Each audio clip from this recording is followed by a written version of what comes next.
இந்திய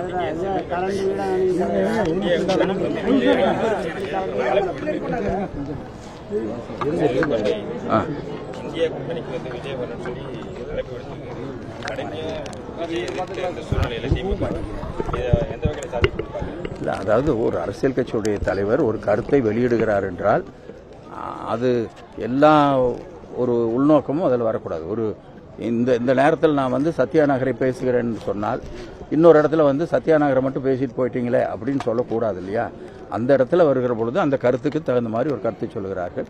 எனவே அவர் அதை எந்த சூழ்நிலையில் சொன்னார் என்று எனக்கு தெரியாது. அது வேறு விஷயம். அரசியலில் அதெல்லாம் கருத்துக்களை சொல்லுவது போவது என்பதெல்லாம் பெரிய விஷயம் அல்ல. ஒரு எதிர்கட்சி வேட்பாளர் நாம் தமிழர் மஞ்சள் மாநகரம் புற்றுநோய் நகரமாகிவிட்டது, பொல்யூஷன் அதிகமாக இருக்குது, இன்றைக்கும் பார்த்தீங்கன்னா காலிங்கராயில் கழிவு கலக்குது.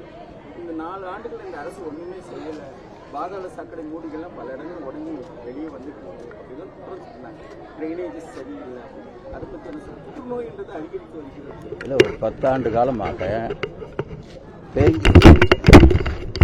அந்த பிரச்சனைகளை தீர்ப்பதற்கு பல்வேறு திட்டங்களை நாங்கள் வகுத்திருக்கிறோம்.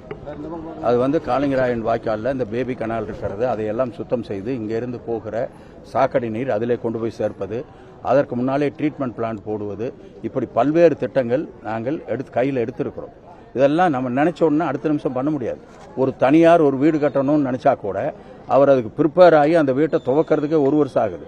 எனவே அரசாங்கம் என்கிற பொழுது பல்வேறு திட்டங்களை போட்டு பல துறைகளினுடைய சார்பாக ஆய்வு செய்து அதற்கு பின்னாலே நிதி ஒதுக்கி அதை செய்வதற்கான ஏற்பாடு செய்யப்படும். கண்டிப்பாக அதற்கு ஒரு முற்றுப்புள்ளி வைக்கப்படும். இது வந்து திமுக அரசாங்கம் வந்த பின்னால் உருவானது அல்ல. அதற்கு முன்னாலே ஒரு 10 ஆண்டு காலம் அதே மாதிரி பெருந்துறை சிப்காட்டில் என்ன நிலைமையான உங்களுக்கு தெரியும். இதெல்லாம் நீண்ட நாட்களாக தேங்கிவிட்ட பிரச்சனைகள். அந்த பிராமிஸை அல்ல, அந்த பிராமிஸை வந்து நாங்கள் வந்து இன்னும் 1 வருஷம் கழிச்சு எங்ககிட்ட கேளுங்க, அந்த வேலை நடக்குதா இல்லையான்னு நீங்கள் பாருங்க. அடுத்த தேர்தலுக்கு நாங்கள் வருகிற பொழுது அந்த வேலை நடந்து கொண்டிருக்கிறதா இல்லையா என்பதை பாருங்க. இல்ல, தூர்வாரும் பணி பூர்வாங்க இல்ல, அது வந்து வெளியில் தெரியாது. அதுக்கு உண்டான ஃபண்டு ஒதுக்கணும். இதெல்லாம் வந்து வெளியில் நாங்கள் வந்து டெய்லி விளம்பரம் பண்ண முடியாது. அந்த வேலை வந்து அந்த பிரச்சனை முடிஞ்சிருச்சுன்னா ஃபண்டு ஒதுக்கிடுச்சுன்னா வேலை அதுக்கு பின்னாடி வேலை தொடங்கும். இல்ல, அதனால தான் இவ்வளவு நடவடிக்கை நாங்கள் எடுக்கிறோம். செய்திகளை உடனுக்குடனும் துல்லியமாகவும் தெரிந்து கொள்ள சப்ஸ்கிரைப் பண்ணுங்க.